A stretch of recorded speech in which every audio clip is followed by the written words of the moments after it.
Hey y'all, welcome back to Squatch TV. On this episode, something a little special. I'm going to smoke a little brisket. What's so special about that, you might say? Well, it's from our friends at Bittersweet Family Farms, who raise heritage pork, which is frickin' awesome if you never tried that.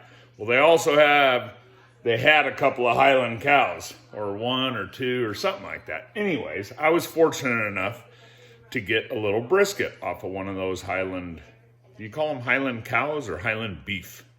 I guess kind of the same thing, huh? So, I don't know what it weighs, but I'm guessing it's 4 or 5 pounds. So let's take a look at it, and we'll kind of discuss how we're gonna go about doing this. I know I gotta clean my grill first, so since we did, what did we do, ribs or something the last time, right?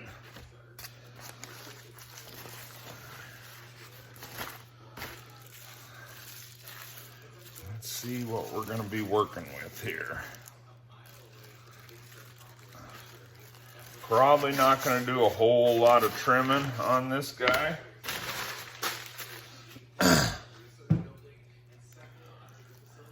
Well, it is like a, this is just like a mini brisket, right? So I got, here, let me get you down there. I got a little point here and a little flat. It's just a mini brisket. Got a little decal, right? So we'll get that out of there. We'll get a little bit of this fat out of there. I'm gonna leave this. Probably not going to do a whole lot of trimming other than just getting that decal out of there. And then we're just going to, I'm going to put it on,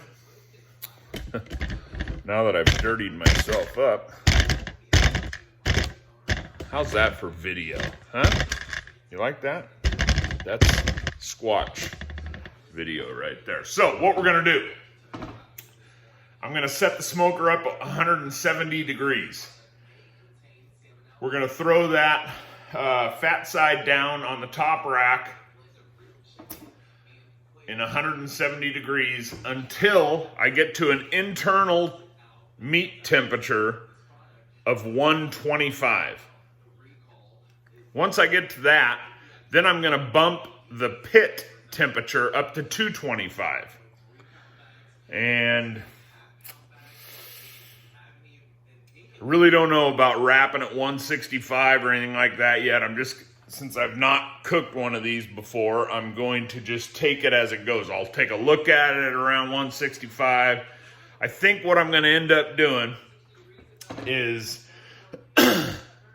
spraying it down with a little Spritz throughout the last half of the cook. And I'm hoping not to wrap it, but again, I'll figure that out once I get into those temperatures and see how it's looking. So there you go. I'm going to really try to make a short video this time. So you know what I'm trimming off. I just told you, like I said, I told you what we're doing with the smoker. So I'll probably bring you back where I'm trying to figure out whether I'm going to wrap it or not. So there you go. Hey, big shout out to Heather at Bittersweet Family Farms. They're up in Deming, Washington. You can get a hold of them at bittersweetfamilyfarm@gmail.com. And they also are 425-280-6590. If you've never had their heritage pork, you are missing out. It's fantastic.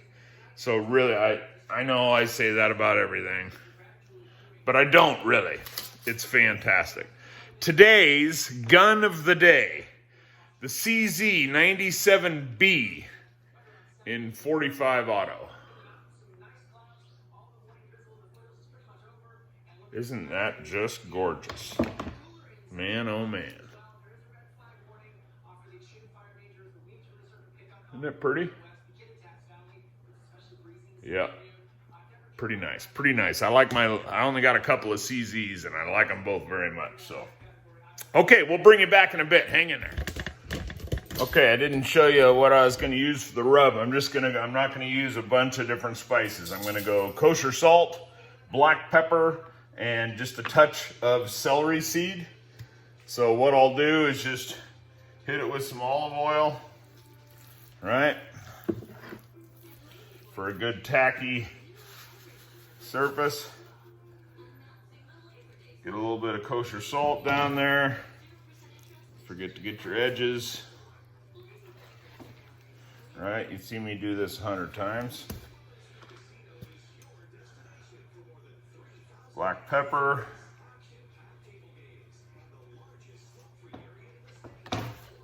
Again with the edges. And a little bit of celery seed, whole celery seed. Pat that in, flip her over, we'll do the same thing. And then I'm gonna throw it in the freezer while I clean my smoker. That way, when I get the smoker up and running up to that 170, the brisket's nice and cold, which helps with a smoke ring. And we all like a good smoke ring just to look at it. You know, it's not all about taste, but it's about presentation as well, right? Okay, so just wanted to show you that, and I'll bring you back. Brisket out of the freezer, nice and cold.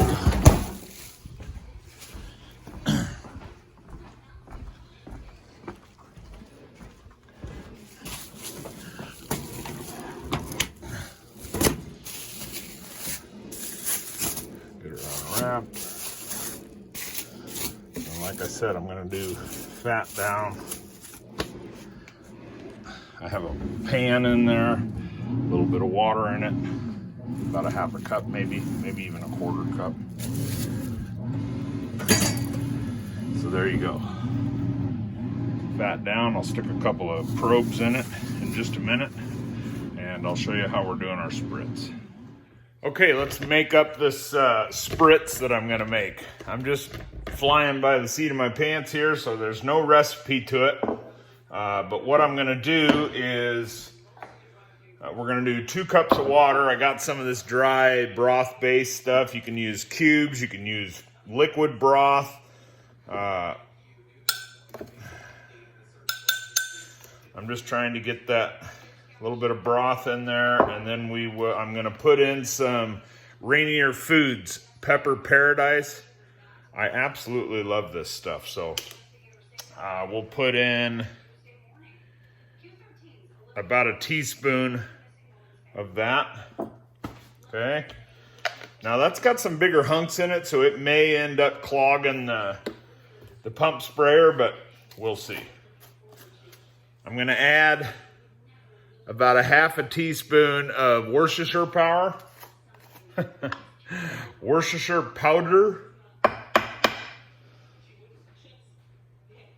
Maybe about half a teaspoon. Okay.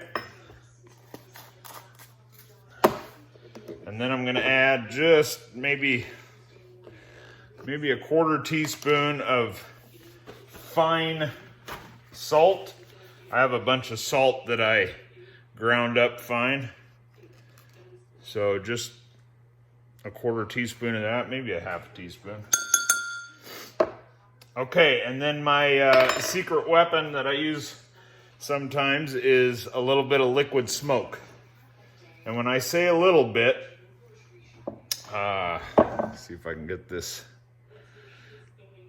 I mean, not even half a cap, a quarter of a cap, right? And we'll put that in there. That stuff's super strong, so. And then we will do 2 cups of hot water. Well, first I'll do about a cup and a half and then stir it. Make sure it's all mixed in good. And, see, I'm thinking on the run here. I'm thinking on the run. To avoid any of those bigger pieces in that Rainier Foods Pepper Paradise, well, I'll use a little strainer, right? So I'll just use a little strainer there. And we'll pour that in there. And then we'll add another cup-ish, right?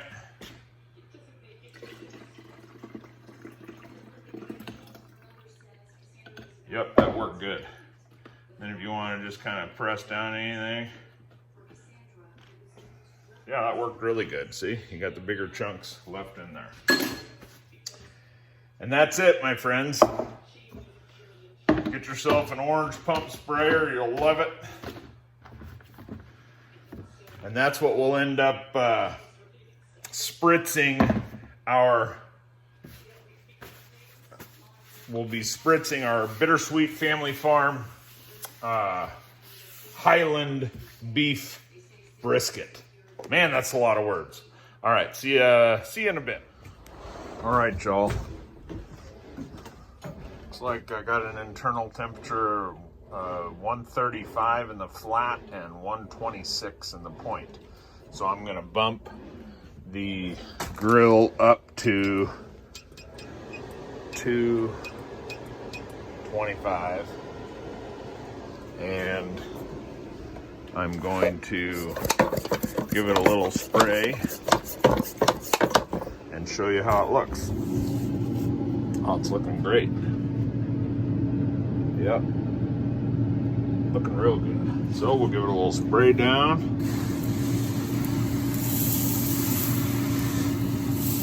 Okay. Looks like I still got a little bit of water down there. Not a whole lot, but maybe quarter cup, half cup, about a quarter cup. So I plan on spritzing it every hour until she's finished. But it's looking real good. All right. Holy moly, it's finally time to pull this, guys. So don't forget, Bittersweet Family Farm. There's all the info you need. There you go. Looks like we're at 203 and 198. 205 and 198. Perfect. Let's get this guy out of here. I wrapped it at about 170 because I wanted to at least have a snack of it before I go to bed, because I gotta let it rest at least an hour, right? All right, so let's take this guy. I got another thing of foil here. Tough to do one-handed, but such is life, right? I'm just gonna wrap that guy up.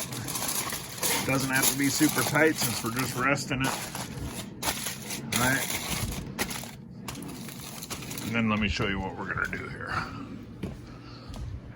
We're gonna come in here. There's my cooler. So we'll set that down there. Then we're gonna come in here. Got me a little towel. It's nice and warm out of the dryer.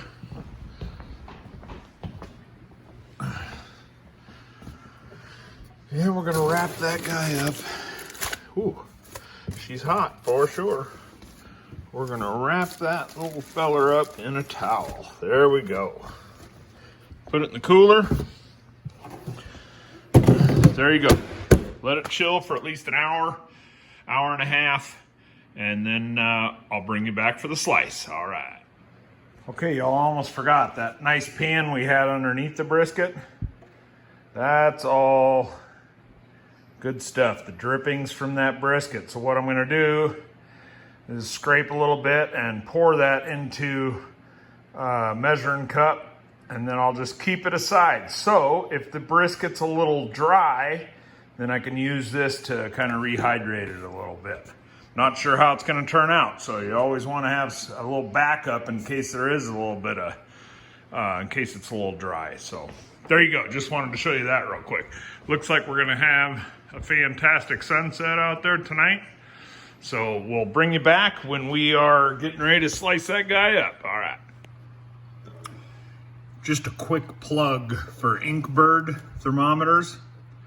I had my 100th cook on my Inkbird IBT4XS My 100th cook today.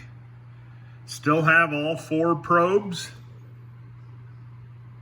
I still treat them very well, and I clean it every time I'm done, and the screen's getting a little battered up from throwing it around outside, but it's been a phenomenal thermometer for me. So just wanted to give them a quick shout out, Inkbird. They are awesome.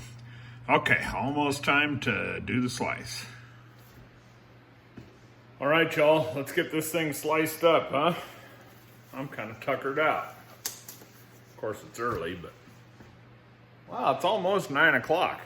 So this thing took a little longer than I thought it was going to take. It took about 10 hours with the rest and everything.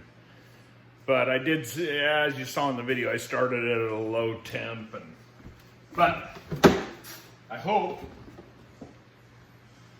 it's as good as I'm hoping it's going to be. Still plenty warm. So let's get you down here. Nice and close shot so you can see what the heck's going on. Okay. Ooh, plenty hot. There's that leftover juices from the pan in case I dried it out a little bit. I have never cooked this small of a brisket, so that's a first for me, and also a first for me using the Highland cattle brisket. It really looks fantastic, doesn't it? Okay, I want to try to save that juice too, so I'm going to move that over here. And then I'm going to gently burn my fingers and bring it right over here. Okay, doesn't that look nice? Great bark on it. See that good enough? Yep. So it's so small. You know what I mean? I think, okay, so I think what I'm going to do is we're going to call it right about there. Okay.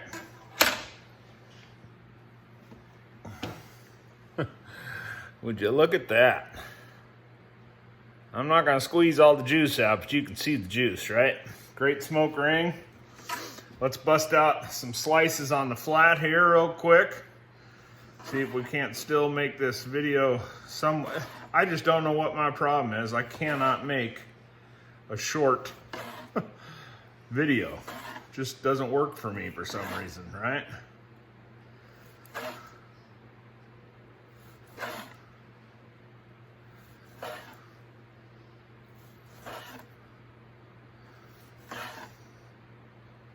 Cutting pretty good.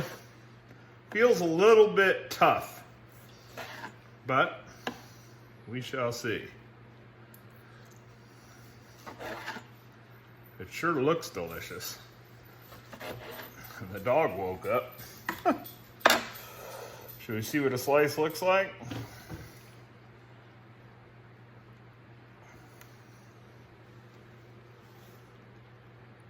You see that okay?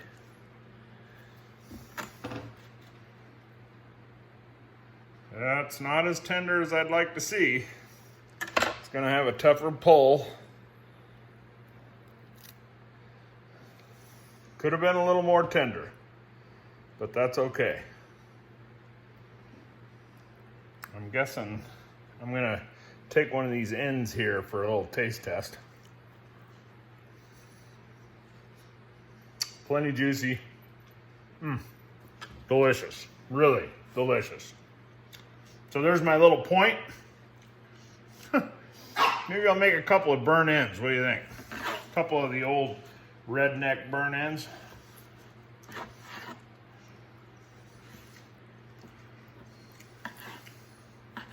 Just for fun.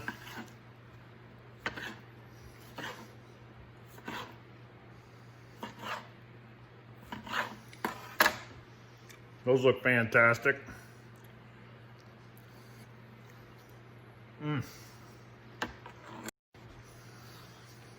Very, very good.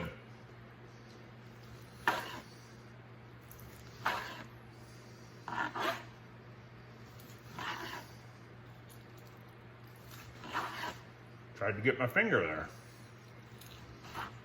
All right. And there is the point. And that looks fantastic. Yep, there you go. I hope you enjoyed the video. Thanks for sticking around and watching it. It's late, it's bedtime for me, so. It was a good cook, it was a fun cook. First time. It's got a unique flavor, it's very good though. It's a little on the tough side. I wouldn't even call it tough, it's just a little bit chewy. So it's not as fall apart as I would normally do like a 15, 16 pound brisket, but very, very good. So I recommend it, very good. Hey, thanks for sticking around and watching the video. If you liked it, please like it, share it, come and join us. Instagram, you can find me at Squatchalicious. Facebook at Squatch TV. YouTube, Squatch TV, and also on Facebook we have a cooking group. All types of cooking, and that's called Squatch TV's Smoking Meat. Hey, thanks again. Have a wonderful Saturday evening, and as always, an even better tomorrow. Squatch out.